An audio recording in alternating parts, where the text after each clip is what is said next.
Good afternoon. My name is Edward Cato Sanchin Oberholzer. I'm the resident priest here at the Joseph Priestley Zen community. We're an affiliate of Empty Moon Zen. Today of all days, after watching yesterday's events in our capital, I feel a need to take refuge. And I'm sure I'm not alone in that feeling. I want to turn to the three treasures, to Buddha, to Dharma, and to Sangha, and like Quasimodo in The Hunchback of Notre Dame, cry, sanctuary. So let's consider the nature of those treasures, of those gems. Let us consider Sangha. I once owned a copy of a book entitled An Exaltation of Larks, a collection of terms of venery, of the names given to groups, usually of animals, and usually by hunters. Many are now a part of common knowledge, a school of fish, a flock of sheep, a pack of wolves, a pride of lions, and the internet's perennial favorite, a murder of crows. But what of a group of friends? An assembly of followers of the way. There's an old story that tells us that one day the Buddha was out walking with Ananda, his cousin and attendant, when Ananda turned to the Buddha and said, "You know, I've come to believe that friendship is fully half of the Dharma." They walked on in silence for some time. When the Buddha stopped, turned to Ananda and said, "No, Ananda, friendship is the whole of the Dharma." We rely on our friends. We rely on one another. In truth, we take refuge in those friendships. So it should come as no surprise that we might say, as an overlooked addition to An Exaltation of Larks, that the venery term for a collection of followers of the way, of friends in the Dharma, is simply a Sangha, the Sangha of the Three Refuges. Last night I listened to President-elect Biden address the nation in the wake of the assault on the Capitol building. I know there are those who say that politics has no place in spiritual pursuits. I'm not one of them. And I was struck over and over again by a simple two-letter word, a word that transcends politics, and at the same time embodies both politics, spirituality, and I would say the way itself. The simple word, we.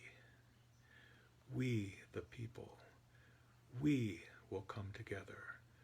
We will endure. We are in this together. We are the Sangha.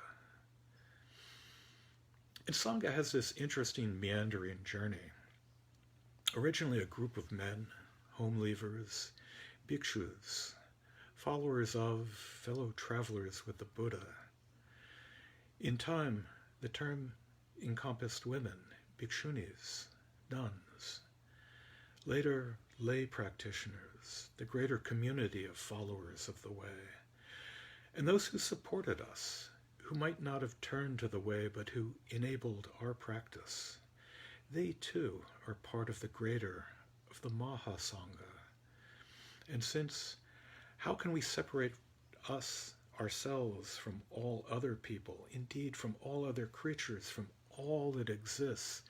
This too, everything around us, this is the Sangha. We the people, we the Sangha. But Biden went on to say of the attack and the attackers, this is not who we are. I'm sure he meant well. I'm sure he spoke to comfort us in our shock at the events. But it is very much who we are. We are as much John Lewis and Rosa Parks and Ruby Bridges as we are the Grand Dragon of the Ku Klux Klan, as we are that follower of QAnon, We are the good and the decent people of this country, and we are the depraved and the ugly nature of our society. We are the people whose representatives have elevated the status of corporations, those instruments of greed, to the level of persons, and we are the people who serve needy in the food pantries and the dying in COVID wards. For as Walt Whitman tells us, I celebrate myself and sing myself, and what I assume you shall assume, for every atom belonging to me, as good as belongs to you. And this is the deal. Look deep inside. What do you see? Grandparents. I can feel my mouth set at times exactly as I remember my grandfather's mouth set. I can feel him from the inside out. I carry him and my other grandparents. I carry my mother, my father, my brothers, my wife, my son, my daughter.